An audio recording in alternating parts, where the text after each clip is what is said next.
Why is it important to learn your local history and culture? Because getting to know the roots of your community means you start to discover new things about yourself. Learning your community is as much about feeling as it is knowledge. It helps to connect to the world around you.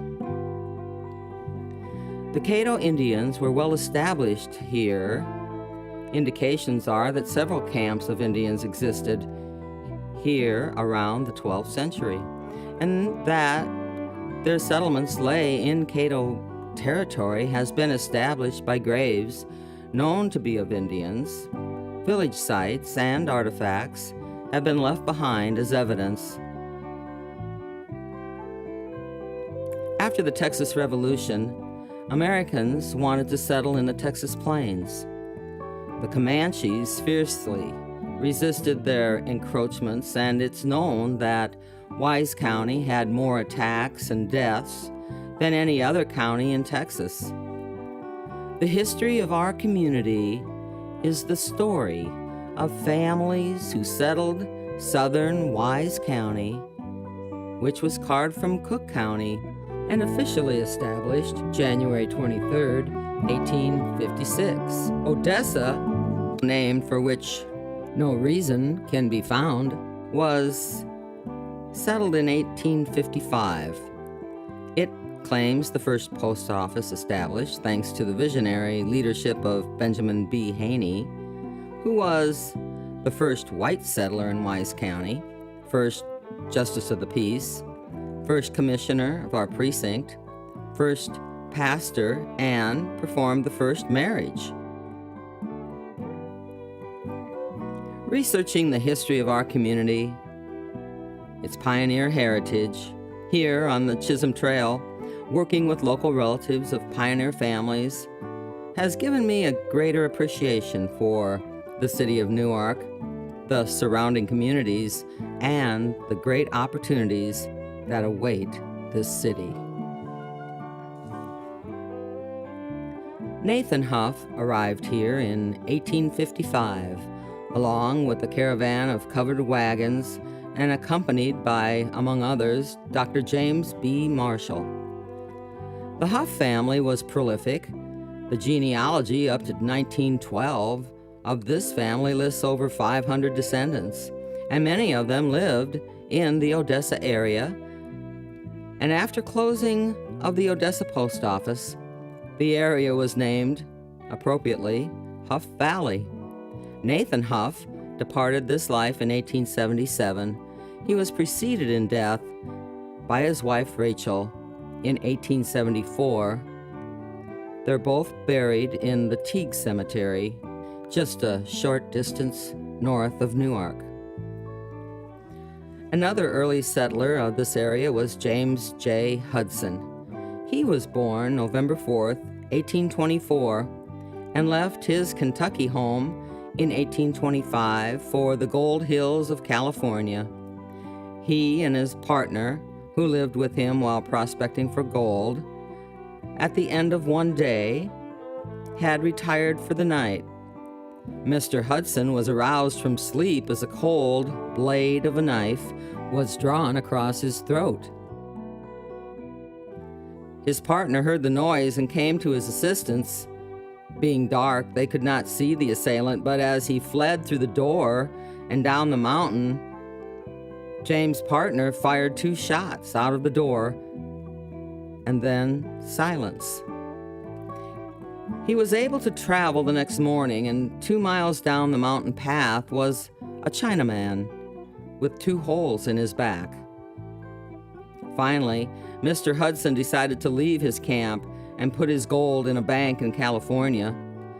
He sailed around Cape Horn and back to Kentucky, and finally found his way to Huff Valley.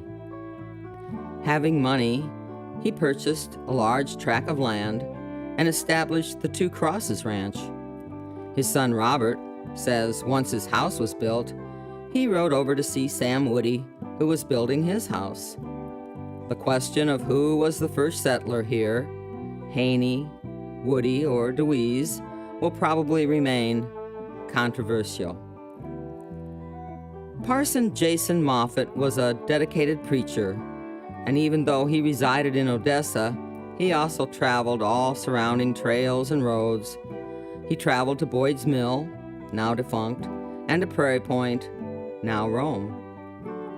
A fateful day, September 4th, 1865, the Comanche Indians had been terrorizing around Wise County, ransacking houses, stealing horses, killing men and women and children.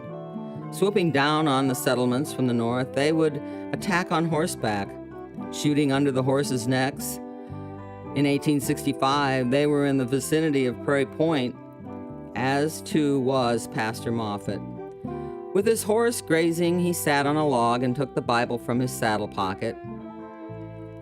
And his Bible was his assurance that all was well for those who love God. And while letting his pages fall to those that were familiar and preparing his sermon on the love and grace of God, the devil came upon him in the form of Comanches. No one was there to see the look on his face when he realized his predicament. He was brutally murdered. His wife, concerned that he didn't return, sent a friend named Samuel Hayes. He left in the night to look for his friend. He found him, head severed and scalped. He brought his friend back, and he too is buried in the Teague Cemetery. Other families who came here before 1860 were the McCains, Proctors, Wittens, Dawsons, Boyds, Blair, Bennett, Harrison, and many more. Some of these first settlers moved away after the continuation of the Odessa post office, but many remained to keep the community alive. The Huff family remained, but later Thomas and Susan Gary moved on the north side and had an estate.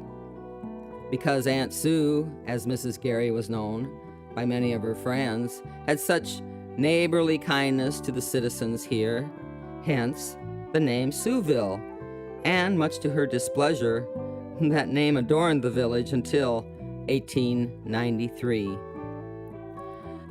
The railroad was being constructed during this time, and due to the need for shelters for the railroad crews, many tents were lined up along McCann Street.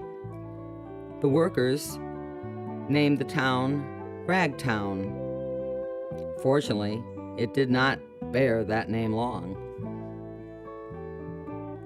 When the first train puffed its way laboriously through the town, the first conductor embraced the settlement, and with one swift glance, he said, "This is New Ark." And the settlers acquiesced, so be it. Perhaps not audibly, but at least by a silent acceptance, and it has been New Ark ever afterward, although never pronounced as Newark, New Jersey. Perhaps the name New Ark, signifying that here in this little village that was making tremendous strides, they had found a new ark of security and happiness. At any rate, the town had at long last made up its mind, and the name it was to wear, and it settled down to hard work and determination with achievement as their goal. Then, into Newark came a young and vigorous young man who perhaps played the major role in the town's history, Robert A. Hudson. Many other businesses built up in Newark from the beginning of 1893. Located on black, waxy soil that extended many miles eastward, deep, rich, sandy loam in the western direction, it was chiefly agricultural. Grass, grain, and hay were produced here in great quantities. Finally, a gin mill was put in on the extreme south end of Main Street. When the boys received their checks, they were surprised to see them signed by Tom Wagoner of the great Wagoner Ranch. Under several managements until the year 1924, it was destroyed by fire, being owned at the time by Ed Richardson. The Rome Milling Company built an elevator on the east part of town, and the cotton yard was established in the northern part of R.A. Hudson land. During cotton harvest, Hudson, Alex Earp, and L.P. Lowry were kept busy buying the bales of cotton brought in, and during the boom days of Newark, the Pankey Hotel was built by A.J. Lanke on East Hudson, and on the east was the Pankey Lumberyard. The second hotel was built by Lon Mabry in 1895, which was first operated by Roll Helm, who operated also a saloon on North Hudson, and the second hotel was called the Cottage Hotel. It was located on Hovey Street. Both buildings used for hotels were still standing in 1969. Alex Earp built a lumberyard on McCain Street and managed by many over the years, but came to be known as the Armstrong Lumberyard. Streets up and down Main and Hudson, crossed in the center of town, were built up with businesses. There was the Staple and Fancy Groceries and Queensware store, operated by Gum Harmon and brother-in-law Dick Pope, the Palmer Brothers Meat Market and Confectionery, Dave Esther Barbershop, Everett Middleston Grocery, W.J. Moore Drugstore, Lowry and Ramsdale Bargain House, with the caption General Merchandise. It became Hops Harrison Drugstore and General Merchandise. The Maubrey Saloon and Pool Hall and Mel Owen Grocery later came.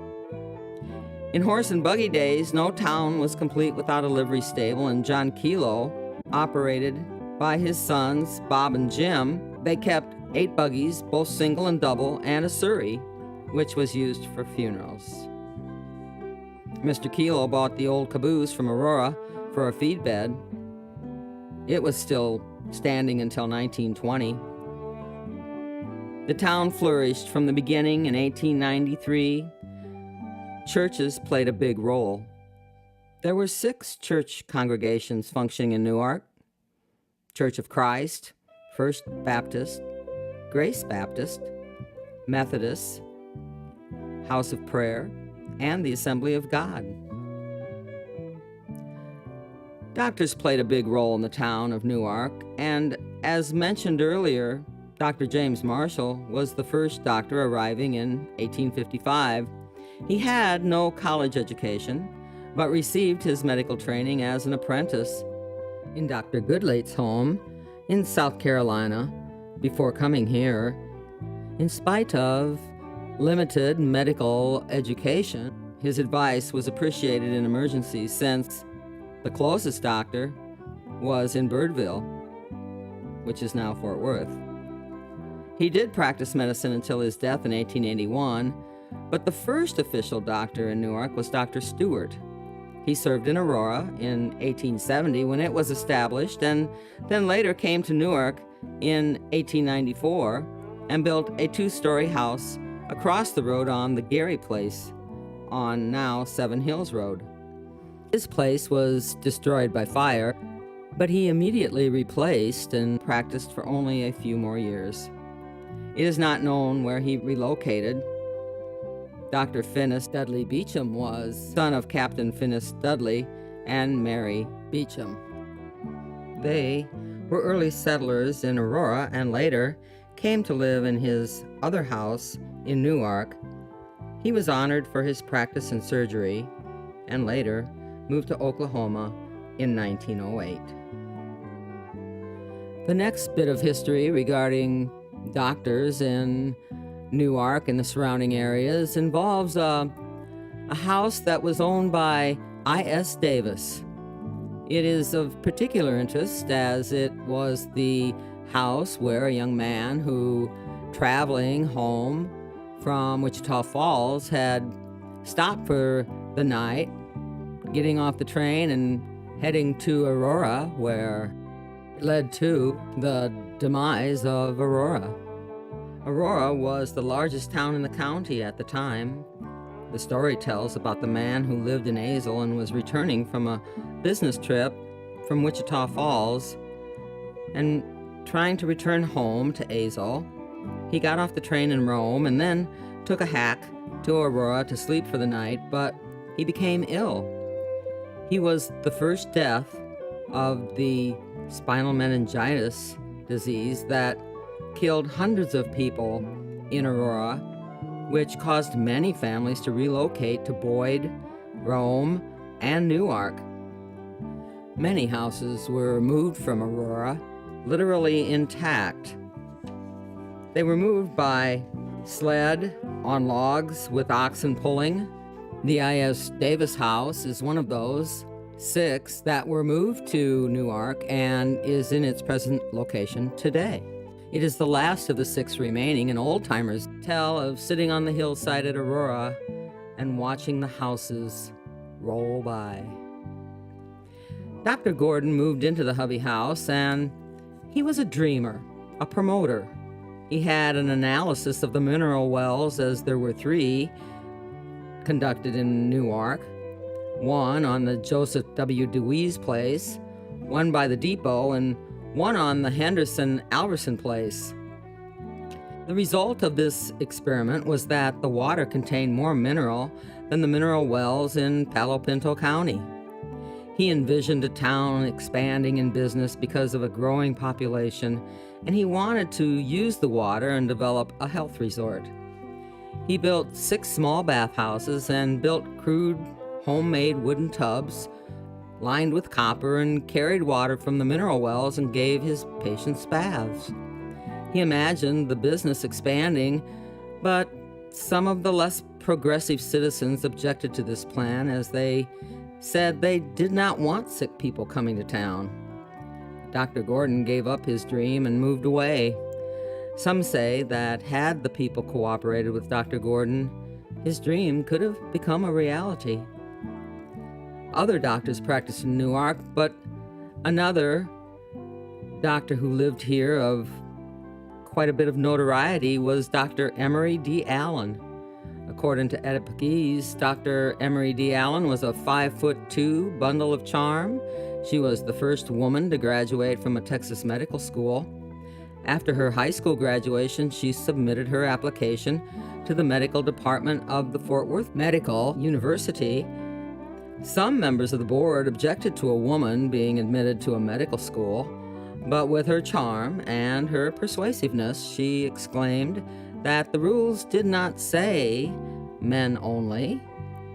They could not refuse. Later, the members of the board expressed their appreciation for the refining influence she had on the class. Her presence was very respected. In 1897, she graduated class treasurer and received the MD degree cum laude in a class of 17 males. Dr. Emery Allen taught in the Dallas Medical College till 1903, but she married Dr. Walker Allen in the same year. He was from a Fort Worth pioneer family. Doctors Allen and Allen practiced together in Oklahoma, but they preferred a more rural country setting, doctoring to rural patients traveling by horse and buggy, sometimes 50 miles on a single call. Dr. Allen and Allen moved to Newark in 1912, which had just reached its peak. Dr. Allen owned the first vehicle in Newark. He had ordered it, the parts, and assembled the 3-seater, 2 front seats and 1 in the rear. Also, not comparable to modern vehicles, it did have an advantage over the horse and buggy. They had applied for a missionary position in China, but in 1913, before they could take charge and depart to China for their missionary purposes, he passed away and was buried in Fort Worth. Dr. Emery D. Allen continued with her practice in Newark for a short time, and the last baby she delivered in Newark was to Mrs. John Royal, and they named their son Allen.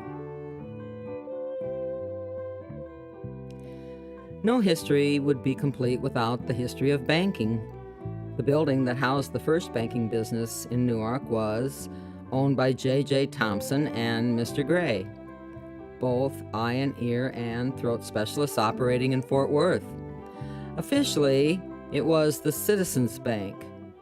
J.C. Thompson was charter president and Washington A. Green, first cashier. But management incompetence and lack of adequate help brought an early failure.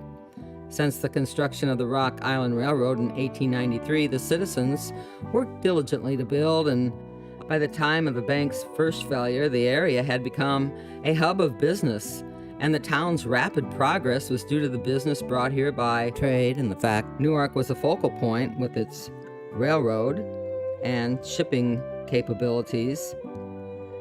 While in Newark, traders patronized the hotels, barbershops, cafes, and possibly the saloons. They came with their cotton and other goods to ship by rail. A shipping pen was constructed with boat arc posts, and 2x6 plank had been built north of the railroad. Cattle and hogs by the hundreds were hauled or driven here to ship to market. Adding greatly to banking accounts in comparison to other settlements surrounding her, Newark was doing much more in business. Handling of so much business required a bank, and with the help of Robert Kuntz of Boyd, the bank was reopened. Robert A. Hudson, who was living in the Davis House, the Hovey House, assumed the presidency. Vice President Doyle became cashier. The bank was named the First State Bank. It had about $120,000 on deposit, which most of the deposits were kept in the Texas National Bank of Fort Worth. The procedure proved to be a mistake when the Texas National failed. The second mistake was worse than the first when charges were filed against the Texas National, and the jury ruled that the Texas National was not responsible for the loss since it was only an accommodation.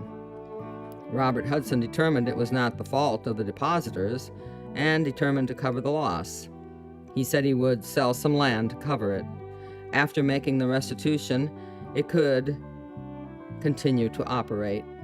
During the first 2 years of operation were 2 attempts of robbery, which both failed. The third was successful.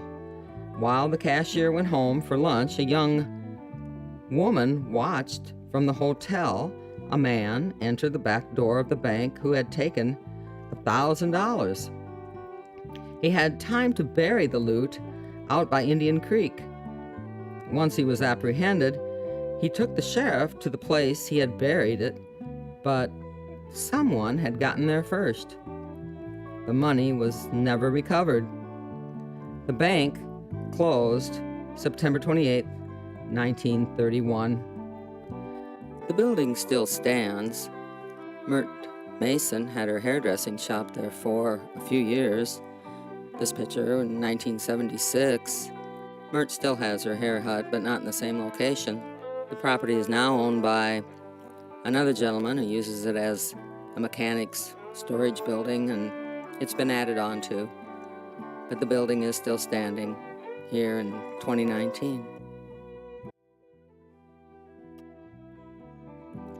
The settlers and the families during the early pioneer days worked very hard to survive.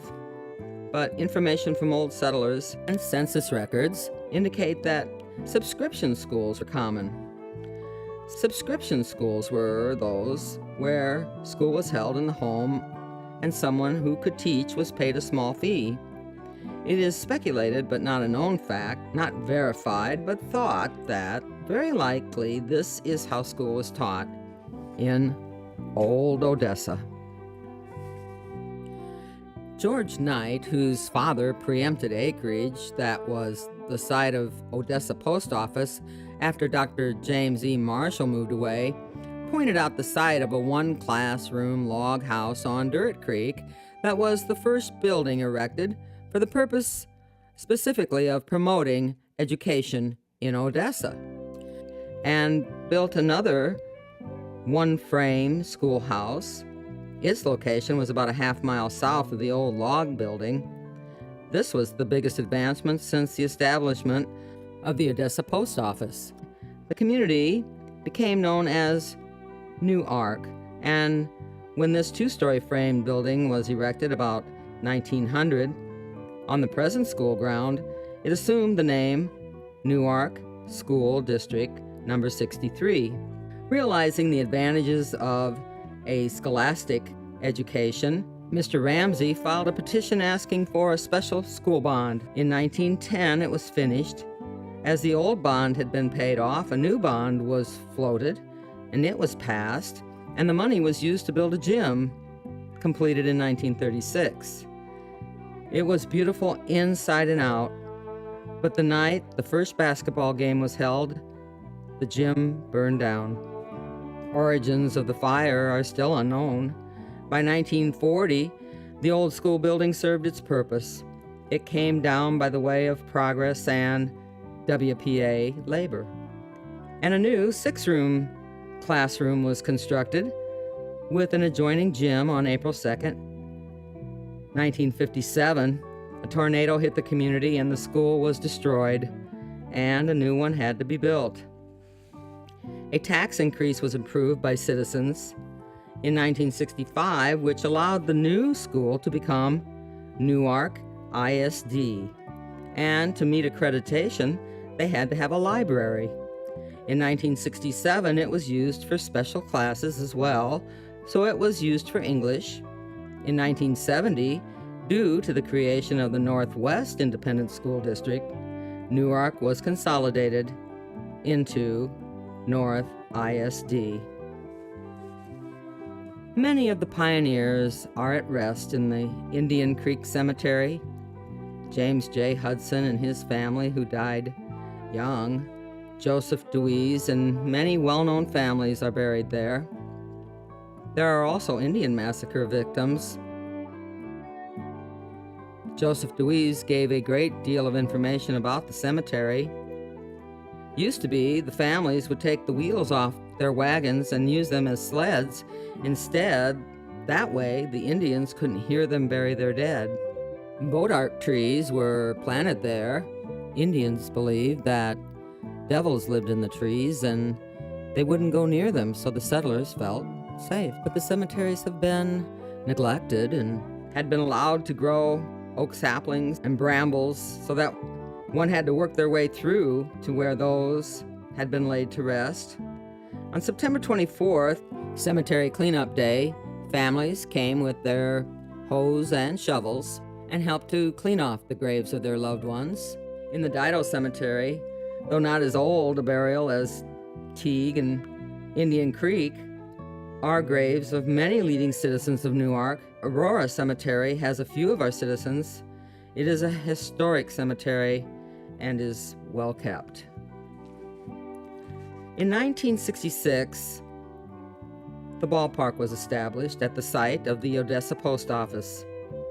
The park consists of 9.5 acres. On April 16th, a ribbon cutting was held with approximately 200 spectators. 4 baseball teams, Colts, Pony, League, Little League, and Pee Wee, participate in games from May 1st to the middle of July, and the ladies' softball teams furnish entertainment for the citizens of Newark for a few more weeks.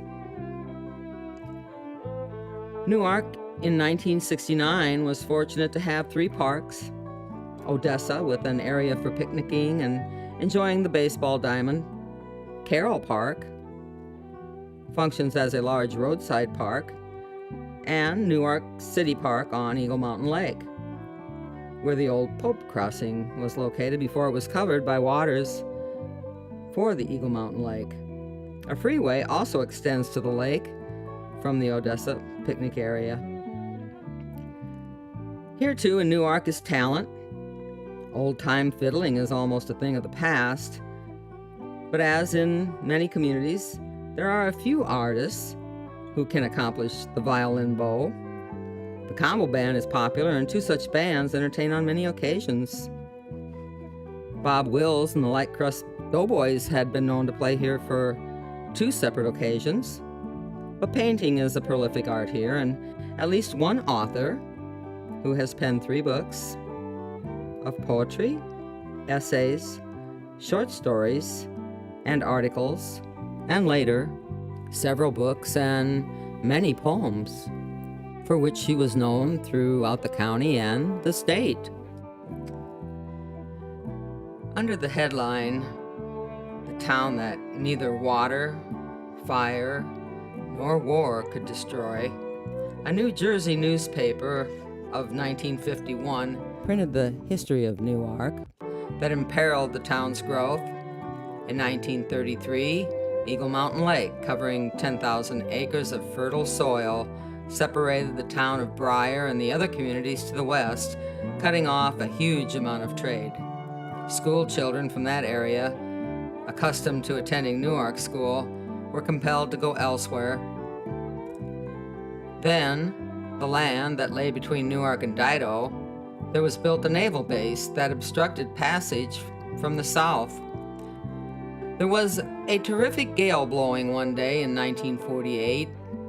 The owner of Newark's only movie theater was preparing to show that great classic, Gone with the Wind. Suddenly, there was an explosion from within, and red tongues of flame began to reach out in all directions. Before help from neighboring fire departments could arrive, the entire business section was indeed gone with the wind. Year by year, the number of scholastics had decreased until it was no longer possible to maintain a high school. Some of the pupils attended Rome and others transferred to Boyd. The number enumerated for all grades, including high school pupils, was reduced to the low figure of 62. Citizens were faced with the startling possibility that the little 3-teacher school would have to close its doors. Coincidentally, someone, realizing the need for organization, looked down the avenues of the future and visualized improvements that would possibly boost the town's population. Hence, a municipality was born in 1951. Lonnie Max Yoakum was the first elected mayor. Serving with him as secretary was R.V. Baggett, who resigned in 1952 and was replaced by Mrs. Etta Pegues. The activities of the city council during the first 2 years consisted mostly of organization and the grant of franchises to various corporations. When it came to improving the town, the city council refused to brook criticism or opposition from anyone, especially in the matter of lighting facilities. Consequently, there was a unanimous vote for the installation of street lights. The second and most important event came when Mayor Beecham and City Secretary Etta Pegues signed papers that gave the city approximately $12,000 worth of property. This was a direct donation made by the Chicago Rock Island Railroad, which consisted of a water tank and several hundred feet of 6-inch pipe, together with real estate along the highway. The insufficiency of the existent water system and the increase in home construction made the next phase of improvement imperative. Therefore, after long hours of planning and diligent efforts, coupled with the greatest economy, the realization of a city water system was accomplished by the members of the council. Certainly the finest cooperation in any worthwhile endeavor ever undertaken by Newarkers was shown in the birth of a fire department. Everyone turned their pockets wrong side out to make donations toward the purchase of a fire truck. The Ladies' Fire Auxiliary made its contribution with bake sales to eke out funds to buy gloves and other necessary articles of clothing for the voluntary firemen. The new fire hall was built by donated labor in 1955 on land donated by heirs of the R.A. Hudson estate. Mrs. Lassiter, Mrs. Max Lindsay, and Mrs. Jack Wilson donated the land that was adjacent to the fire hall, who were daughters of Mr. Bob Hudson, for future small lots and advertised for sale, either because the down payments were so small, the growing desire for homes in suburban districts, or because people had some insight into future possibilities. Buyers flocked to Newark in large numbers. "I've never seen anything like it," remarked R.R. Carroll. This addition that was created was designated Newark Beach Estates. W.I. Yoakum made another contribution to the development of the community when he surveyed pecan acres in homes and for sites. Families hungry for a plat of ground to call home found beautiful lots there.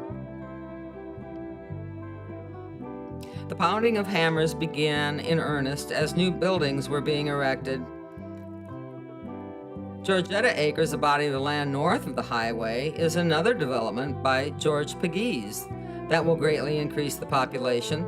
The farm is divided into 120 lots that will make desirable home sites. Logan Heights, consisting of 38 lots adjoining Newark Beach Estates on the north and owned by Mr. and Mrs. C.N. Harvey, is the most recent development. For 15 years, the citizens of Newark had forged ahead to shape and build the village into a town of their own choosing. It had reached its peak. When one old-timer was asked, "When did the demise begin?" he answered without the slightest hesitation, "In 1908, the same year it reached its peak." What caused the demise? The answer to that question are many and controversial.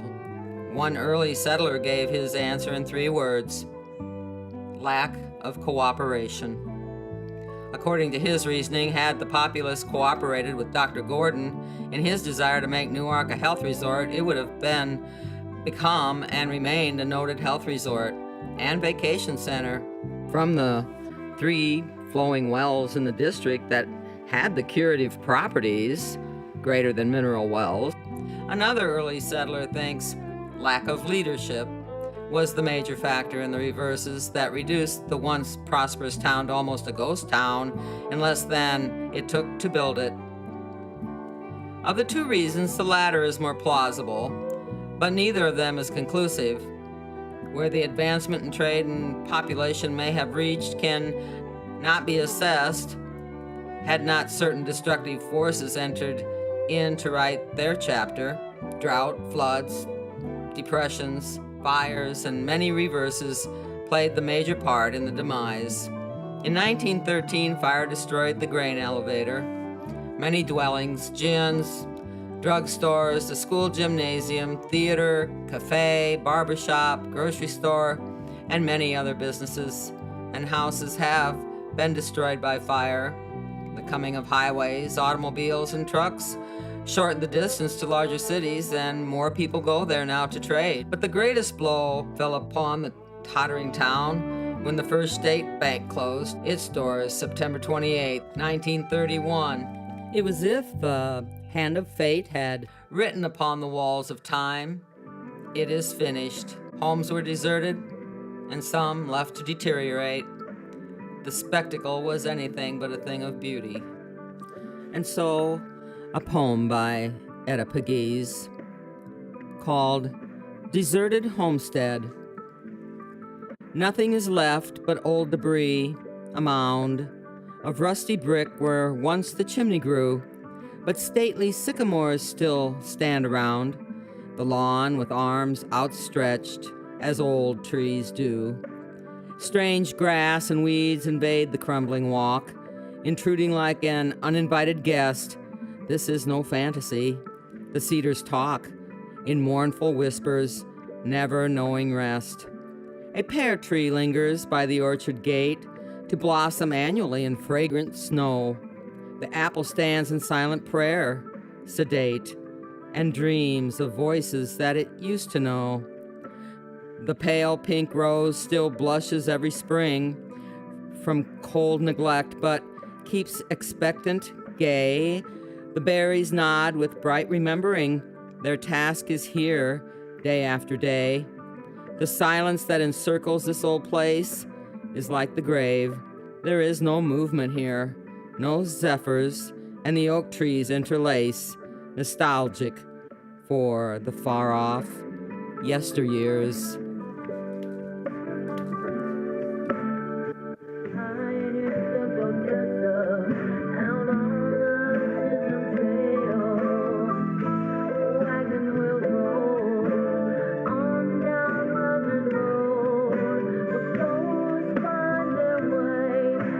Heaven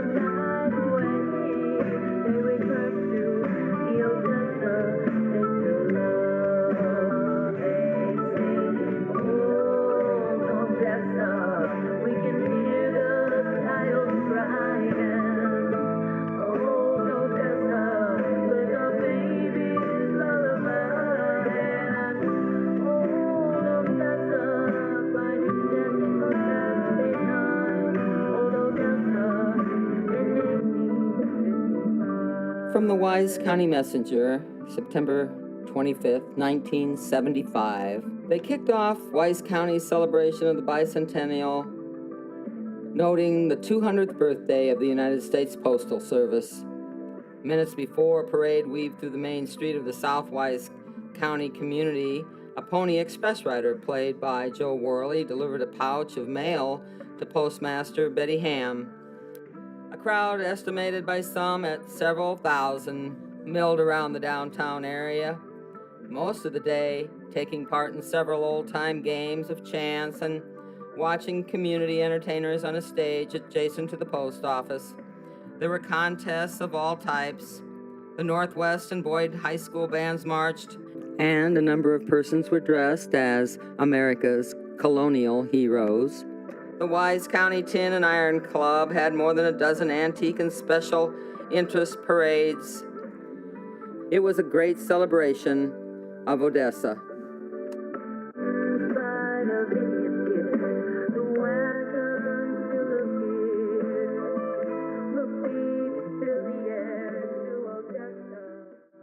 Local historian Mrs. Etta Bearden-Pegues was a leader in both county and civic affairs. She cared about the city of Newark, and in her poem, "A City Will Rise Here," she gives us her vision. Men say a city will rise here, tomorrow or some future day. New roads, adventure through the sere, brown fields where a farmer once made hay. Surveyors cut the pattern well, where homes might have their origin upon lots waiting parallel to consummate the goal of men. Here men will come to find some rest, defying tides of time and weather, each holding his own the dearest, best, yet be as one and strive together. Grant that each home erected be as radiant as the charm of light, a symbol of democracy, undaunted through the darkest night. It would be amiss if we were not to include in our account of the history of Newark an account of one more prominent doctor who practiced here, Dr. L.H. Reeves, a Texas medical pioneer and a profile in leadership. The member of a family from Bonham, Texas, he received his medical degree in 1901 from the University of Tennessee. Immediately following graduation, Dr. Reeves returned to Texas and set up his practice in Newark. During his 3 years here, the Texas Medical Association came into his life. He helped to reorganize it in 1903 and helped with the establishment of the Wise County Medical Society. He served as health officer of Wise County and organized the first Red Cross chapter of Wise County. In 1921, he moved to Fort Worth and set up a general medicine practice, and here his achievements multiplied. While he was practicing in Newark, he was called to deliver a baby for Mrs. Bob Hudson. Complications arose, and Dr. Reeves asked that Dillard Hatchard, another doctor that was practicing in Newark at that time, be called in to assist. A careful consultation was held, which resulted in a mutual decision that a delivery could be made only by cutting the unborn baby into pieces and taking it piece by piece. When the decision was made known to the husband, Mr. Hudson initiated the soundest judgment a father could. "Is the baby still alive?" he asked. Dr. Reeves and Hatcher answered in the affirmative. "Then that would be a hard decision to make. I must propose another procedure." Mr. Hudson, with his wits about him and thinking quickly, he must find a better way to save the life of his child. He thought of Dr. Duringer, a company doctor for the Rock Island Railroad. When contacted, Dr. Duringer agreed that he could come out, but the last passenger train had already run. He ended by saying, "A buggy is too slow." Mr. Hudson was not willing to give up. He called his very good friend S.B. Hovey. vice president and supervisor of the Southern Division of the Rock Island Railroad, and told him the circumstances. "Can you get a train out to Newark with Dr. Duringer aboard?" he asked in desperation. Hovey's reply was, "I'll have the train ready in 20 minutes. Hovey called the yardmaster and ordered, "Hook the best engine to any coach handy with 2 or 3 heavy boxcars behind it to keep it from jumping the track. Put Joe McNear at the throttle. Get to Newark as fast as you can." In 45 minutes, from the time Mr. Hudson had called Dr. Duringer, stepped off the train at the Newark depot, walked across the track, and rapped on R.A. Hudson's front door. 25 minutes later, a fine, beautiful baby girl was delivered to the happy couple. The elated father asked Dr. Duringer, "What do I owe you?" $100, Dr. Duringer replied. "That may seem a trifle high to you, but it is cheaper than a funeral bill." Still feeling grateful, Mr. Hudson called S.B. Hovey. "What do I owe you and the Rock Island Railroad?" he wanted to know. "You owe the Rock Island Railroad and me nothing. It is all complimentary. The Rock Island Railroad was built to serve its people. In case of emergencies, it costs them nothing," was Hovey's reply. A reciprocal compliment was conferred upon Hovey. When the newborn daughter was given a name, it was Nellie Hovey Hudson. Hence, today, we have the Hovey Street and House. Local history depicts shared experiences as we learn about people and places that were important years ago in our city. As we learn these shared experiences, one can often visit preserved historic landmarks within a city. Local history is a center of learning. Odessa, Huff Valley, Siouxville, Ragtown, Newark, and Aurora, and Prairie Point, now Rome, gives us all a common experience that we share out here on the old Chisholm Trail. When you start opening your eyes, looking afresh at things, you can discover really, really interesting buildings.